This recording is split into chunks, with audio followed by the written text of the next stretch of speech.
In the days of old, in the land of Israel, there arose a great warrior named Goliath, whose height and might were the stuff of legends. Clad in gleaming armor, with a spear that seemed to pierce the heavens and a shield that rendered the bravest hearts to quiver, he was a terror to behold. The Philistines, his people, stood emboldened by his presence, encamped on one side of the valley, daring their foes to confront them. Across the valley, the Israelite army cowered in fear. Their spirits were weighed down by doubt and despair, for no man among them dared to challenge the beast. Each day, for 40 days, Goliath strode forward, his booming voice echoing through the valley as he issued a dire proclamation. "Choose a man and send him down to me," he taunted. "If he is able to fight and kill me, we will become your subjects. But if I overcome him and kill him, you will become our subjects and serve us." The challenge hung heavy in the air, unanswered and oppressive.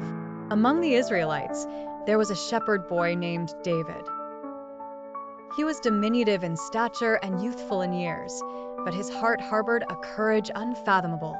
David was the youngest son of Jesse, and he had been sent to the camp by his father to bring provisions to his older brothers who served in the army. On that fateful day, as David arrived with his parcels, he heard the voice of Goliath, a voice that seemed to shake the very firmament. His brothers sought to send him away, fearful for his safety, but David was undeterred. His spirit burned with righteous indignation.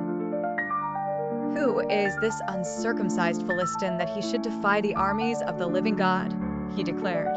The words reached King Saul, who summoned David to hear his plea.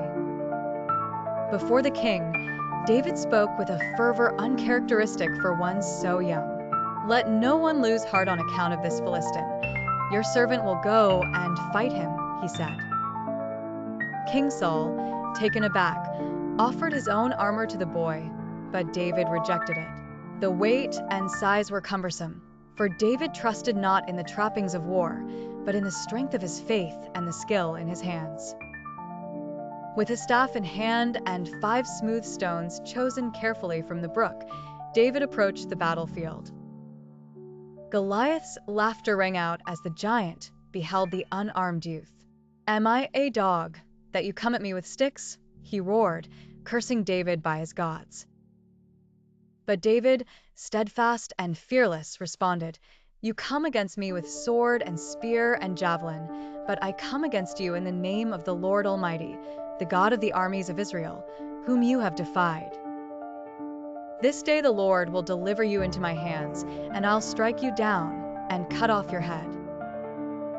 With a swift motion, David placed a stone in his sling and hurled it with precision.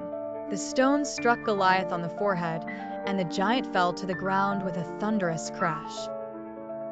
The Philistines stood in stunned silence as David ran forward, seized Goliath's sword, and beheaded the fallen warrior. The tide of battle turned, and the Israelites pursued the Philistines, routing them completely. David's victory became the stuff of legends, a testament to the power of faith and the triumph of the righteous over the mighty.